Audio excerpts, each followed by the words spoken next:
One of the incomparable perks of living in Rome for me was that I could visit the Vatican museums at any time, especially during the winter months when there are fewer tourists around.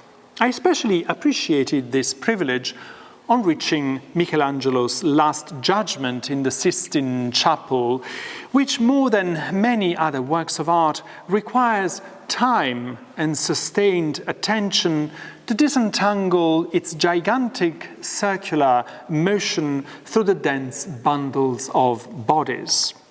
The restlessness, anguish, and excitement of this scene is in marked contrast to the harmony and peace emanating from God's creation of Adam on the ceiling, which the same Michelangelo had painted 25 years earlier.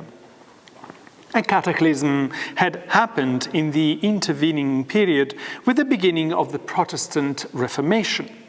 The upheaval generated by Luther's movement is comparable to what we are experiencing with the pandemic today. The perception of history of an entire generation is changed forever. Until a year ago, we could still entertain the illusion that despite occasional blips, the world order was relatively stable, and our lives with it. The huge jolt of the pandemic has punctured this illusion. Everything can spiral out of control in no time, at any time.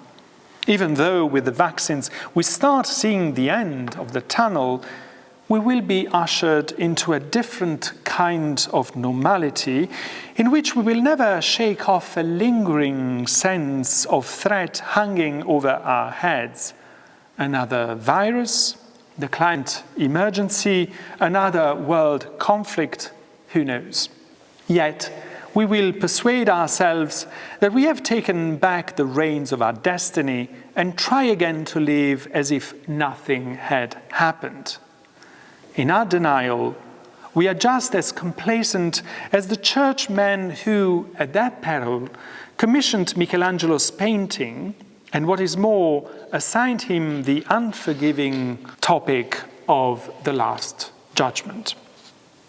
In Scripture, judging and reigning are synonyms. By claiming that the Last Judgment belongs to Christ, the New Testament affirms that in the history of the world and in the story of each one of us, the final word belongs to God alone. And historical upheavals remind us of this reality, whether we like it or not.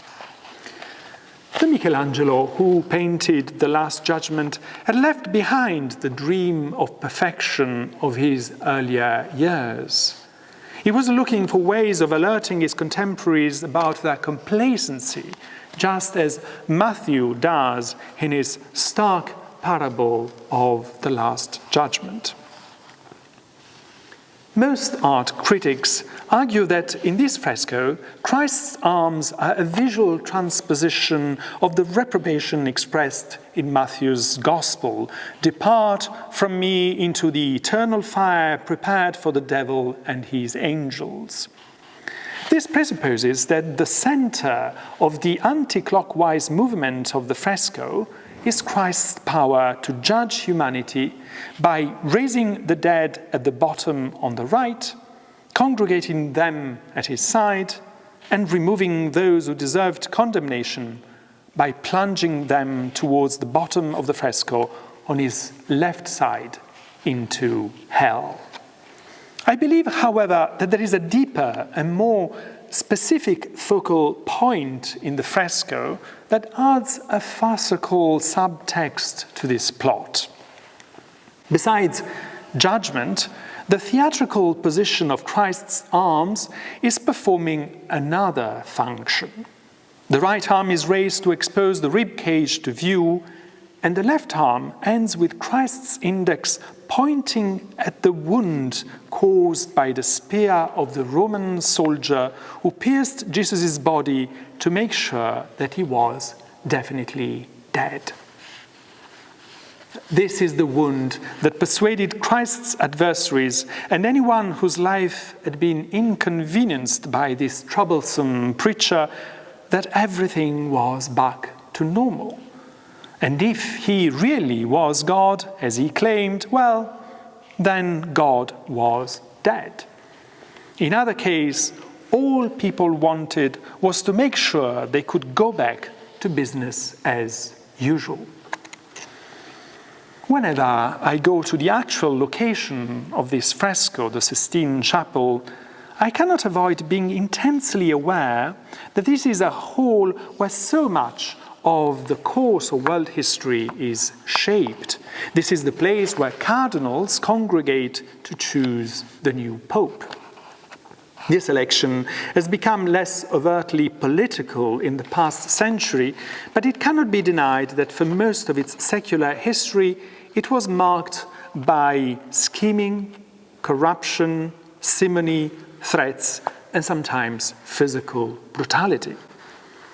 The act meant to epitomize the Church's commitment to let God's kingdom come through the appointment of Christ's highest representative on earth was conducted as if God was irrelevant, as if he was not acting in history, as if he was dead.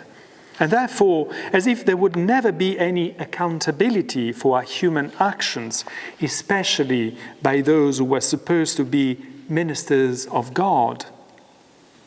And if this was and still is the case of priests, bishops, and popes, how much more it applies to most of us who are even more enmeshed in the secular running of the world, not only those who preside over the destiny of the nations, but each one of us, even in our relatively inconspicuous lives.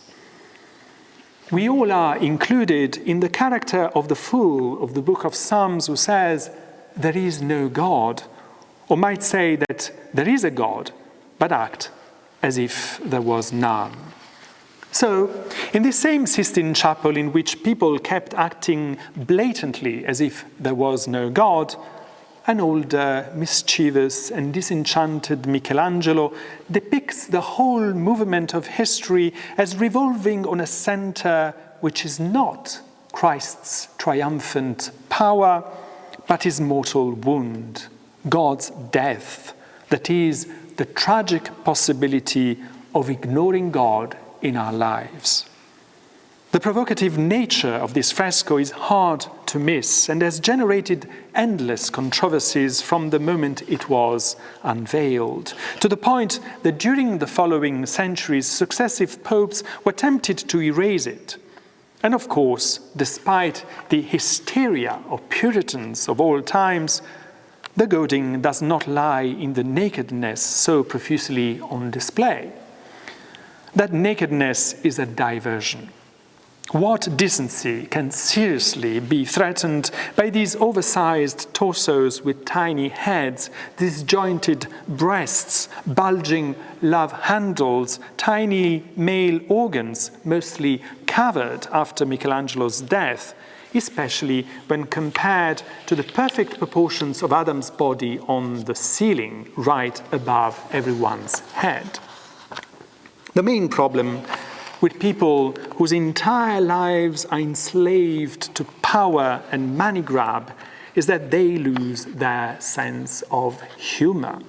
Otherwise, how could they have missed the comicality of the fresco in, just to give few examples, the faces of the angels blowing the trumpets, St. Bartholomew holding his skin, which represents Michelangelo's features, the well-known pathetic, cowering, damned man, Charon viciously hitting the damned, not to mention the staged bearing of the beardless Christ.